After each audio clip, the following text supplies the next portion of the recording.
चेहरा दिखाई देगा उनको। एक महात्मा कह रहे थे कि राम जी ने लक्ष्मण जी से धीरे से कान में कहा कि भाई साहब आप जिन पर गरज रहे थे अभी, वो श्री जनक जी थोड़ी देर बाद हमारे ससुर बनने वाले हैं, तो थोड़ा नाम के आगे पीछे श्री जी जोड़ लिए होते। आप तो ऐसे गरज गए जैसे छोटे लड़का का है जनक। राम जी कहते हैं भाई, विवेकी पुरुष क्रोध में भी यदि रहता है उसके बाद भी उसकी भाषा में रुग्णता नहीं आनी चाहिए। ये विवेक है, भाषा पुष्ट होनी चाहिए। इधर विश्वामित्र जी ने विचार किया कि समय आ गया राम जी को भेजा जाए। राम जी को देखकर बोले, उठहु राम भंजहु भव चापा, उठहु राम भंजहु भव चापा,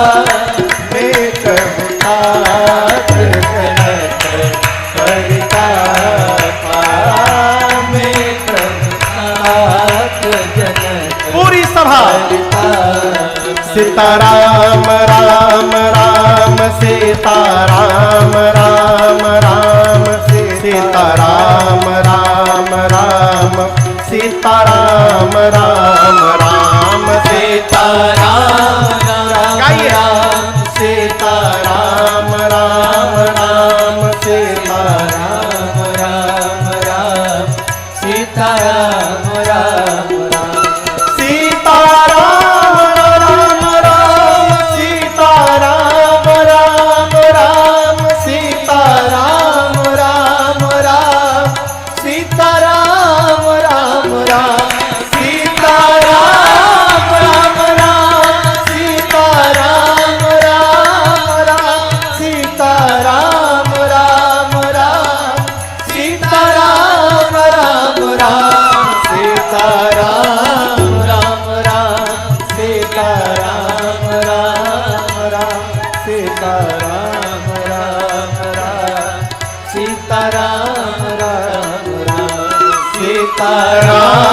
राम राम राम सीताराम राम राम सीताराम राम राम सीताराम राम राम।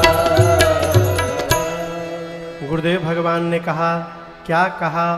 उठहु राम भंजहु भव चापा, मेटहु तात जनक परिताप। जैसे गुरुदेव भगवान ने कहा, राम जी सहज खड़े हुए। अब प्रणाम करके भगवान गुरुदेव को चल पड़े। आपको बताऊं, राम जी जब चलने लगे तो वहां मिथिला के जितने नर नारी थे सब अपने अपने पितृ देवताओं से कहने लगे। क्या कहने लगे? हे पितृ देवता, आप हम लोगों के जीवन के सारे सत्कर्म ले लीजिए, सारा पुण्य ले लीजिए, बदले में केवल एक काम करिए। बच्चे जिस प्रकार कमल की नाल को तोड़ देते हैं, आज राम जी इस धनुष को तोड़ दें, इसके बाद हम जीवन में आपसे कभी कुछ नहीं कहेंगे।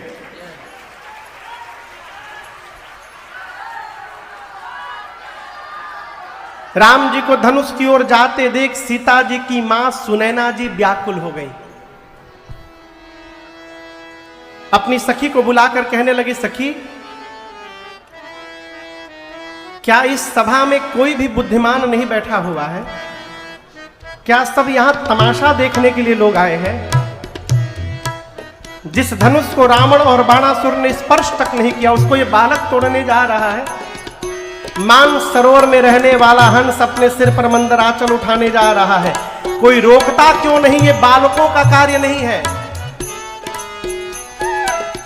सखी ने कहा, महारानी तेजवंत को छोटा न समझिएगा, तेजवंत लघु गनी अनरानी। सूर्य का छोटा सा गोला निकलता है, अब पूरे पृथ्वी के अंधकार को समाप्त कर देता है। कितने भी बड़े देवता क्यों न हो, एक छोटा सा मंत्र उनको वश में कर लेता है।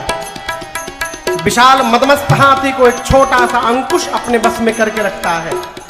मैं कहती हूं जिनको आप छोटा समझ रही हैं राम जी को, यही आज बड़ा काम करके दिखाने वाले हैं। आप भरोसे में रहिए बस। सीता मैया शंकर भगवान से, पार्वती जी से, गणेश भगवान से, गणनायक वरदायक देवा, गणनायक वरदायक देवा, आजू लगी तुमसे गणेश जी को, आज लगी तुमसे बार बार विनती सुनी गणेश जी को,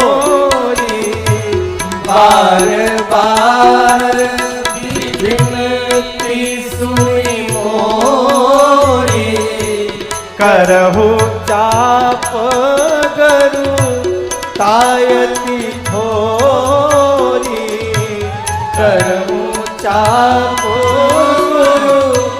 तायती थोरी। सीता मैया गणपति भगवान से कहती हैं, गणेश जी, अच्छा आप लोग बताइए, गणेश जी दुबले पतले हैं कि मोटे हैं? कहिए, मोटे हैं। किस पे चलते हैं? कभी आपने सोचा इतना भारी शरीर लेके चूहा पे कैसे चलते हैं? गणेश जी भले मोटे हैं, भारी हैं, लेकिन जब चूहा पर बैठते तो हल्के हो जाते हैं। सीता मैया कहती हैं कि हे गणपति भगवान, आप जैसे चूहे पर बैठते समय हल्के हो जाते हैं, उसी प्रकार आज इस धनुष को हल्का बना दीजिए ना, जिससे मेरे प्रभु इसको सहजता से तोड़ सके। सभी देवताओं से प्रार्थना करते करते अब सीता मैया अंत में उस धनुष से प्रार्थना करती हैं। बोली, हे शिव जी के पिनाक, अब मुझे आप ही का भरोसा है। सब कह रहे हैं कि आप भारी हैं, मेरी प्रार्थना को स्वीकार करिए। जैसे मेरे प्रभु आपके निकट आवे, आप अपना सारा भार, यहाँ जितने मूर्ख राजा बैठे हैं, इन मूर्ख राजाओं के सिर पे रख दीजिएगा। अब मेरे प्रभु को देखते पुष्प जैसे हल्के हो जाइएगा। राम जी ने मां की व्याकुलता को देखा। व्याकुलता मां की देखकर राम जी धनुष को देखने लगे। लक्ष्मण जी गुरु जी के पास बैठे। गोस्वामी जी कहते हैं, लखन लख्यौ रघुवंश मणि ताक्यौ हर को दंड। लक्ष्मण जी देखे कि भैया धनुष देख रहे हैं, यानी उठाने वाले हैं। लक्ष्मण जी गुरु जी के पास से खड़े भय, अपने दाहिने पांव से लक्ष्मण भैया धरती दबाने लगे। दबाकर कहने लगे, हे शेष नारायण दिक्पाल वराह, धरती को पकड़ के बैठिए, कहीं ऐसा ना हो भैया धनुष उठावे और धनुष के साथ साथ धरती ही ऊपर उड़ के चली आवे। अब यहां आपसे एक निवेदन करूं मैं। अच्छा आप बताओ, उस धनुष यज्ञशाला में धनुष को कोई ना कोई तो लाया होगा। अरे एक व्यक्ति नहीं, 10 लोग नहीं मिलके, 20 लोग मिलके, 100 लोग मिलके लाए होंगे, लेकिन आज 10,000 राजाओं से भी नहीं उठा। क्यों नहीं उठा? इस बात को समझिएगा, किसी भी कन्या का विवाह तब तक नहीं हो सकता जब तक उसकी मां तैयार न हो। मां यदि विरोध में खड़ी हो जाए तो पिता विवाह नहीं कर सकता। समझ रहे हैं मेरी बात को? तो सीता मैया की मां कौन है? धरती मैया। कौन है? तो सीता मैया का विवाह उसी के साथ होगा जिससे धरती मैया चाहेंगे। ये लक्ष्मण जी और धरती मैया की मिली भगत रचना है। धरती मैया ने लक्ष्मण जी से कहा था कि आप चिंता ना करिएगा लक्ष्मण जी, क्योंकि लक्ष्मण जी शेष नारायण है, उनके ऊपर ही धरती है। धरती मैया ने कहा कि लक्ष्मण जी आप चिंता ना करिएगा, मैं ही धनुष को पकड़ के बैठी रहूंगी और देखती हूं कौन माई का लाल है, उठा के दिखा देता है। किसी भी राजा से धनुष इसलिए नहीं हिला कि मां ही पकड़ के बैठी थी। लक्ष्मण जी बोले ठीक है मैया, लेकिन धरती मैया ने कहा एक समस्या है, मुझे कैसे पता चलेगा कि अब राम जी आए हैं तोड़ने के लिए? मैं कैसे जानूंगी कि अब राम जी आ गए तोड़ने के लिए? लक्ष्मण जी बोले उसकी जिम्मेदारी मैं लेता हूं। जैसे भैया आपके पास आएंगे धनुष के पास, मैं खड़े होकर दाहिने पांव से मां आपको धीरे से दबाऊंगा, तो आप समझ जाइएगा कि अब भैया आ गए हैं। अब धनुष को पकड़ना नहीं है, धनुष को भैया के हाथ में पकड़ा देना है। और इसका प्रमाण देता हूं मैं आपको। मान लीजिए धनुष है, ये धनुष, इस विधि को कहते हैं उठाना। कोई वस्तु कहीं हो, इसको कहते हैं उठाना। यहां गोस्वामी जी कहते हैं राम जी ने धनुष को उठाया नहीं, राम जी ने धनुष को लिया है। ले तो चढ़ावत खींच लगा। राम जी धनुष को उठाए नहीं, राम जी धनुष को लिए हैं। तो हम तब तक नहीं ले सकते जब तक कोई देने वाला नहीं होगा। देने वाला होगा तभी हम ले पाएंगे। राम जी धनुष लिए तो दिया किसने? धरती मैया ने ही धनुष राम जी के हाथ में पकड़ा दिया, प्रभु ले लीजिए। बाबा कहते हैं राम जी धनुष के पास पहुंचे, धनुष की परिक्रमा लगाई, प्रणाम किया, धनुष के इष्ट भगवान शिव को प्रणाम किया, विश्वामित्र जी को प्रणाम करके आए थे। धनुष के पास जाकर अयोध्या में बैठे गुरुदेव भगवान वशिष्ठ जी को मानसिक प्रणाम किया, गुरहि प्रणाम मनहि मन कीन्हा। और उसके बाद धनुष के ठीक मध्य भाग में भगवान ने अपना कर रखा।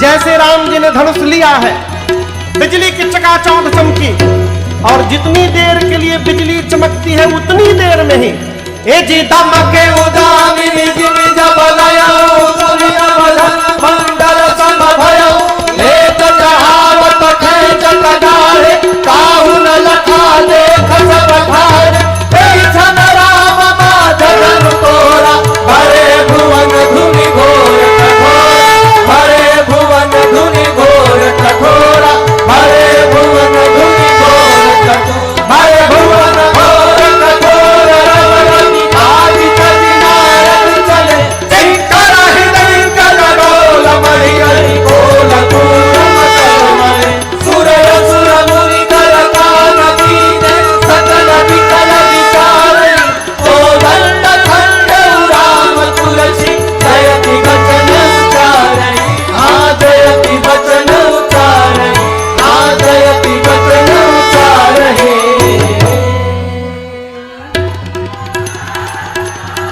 जैसे भगवान ने धनुष को उठाया, झुकाया, प्रदंचा चढ़ाया, तोड़ दिया, इतनी तीव्र ध्वनि भई आवाज हुआ। सूर्य नारायण के घोड़े आए थे, ऊपर सूर्य नारायण घोड़े आवाज सुन के फटक कर भागने लगे।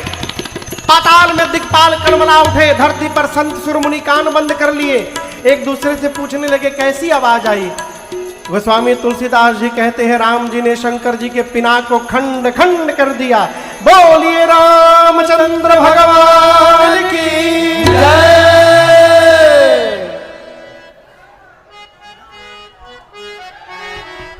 पूरी धरती में खलबली मच गई है, लेकिन जिसके कारण मची उसमें कोई हलचल नहीं है। प्रभु दो चाप खंड महि डारे प्रभु दो चाप खंड महि डारे देखी लोग सब भय सुखारे देखी लोग सब भय सुखारे मुदित कहि जहाँ तहाँ नर नारी मुदित कहि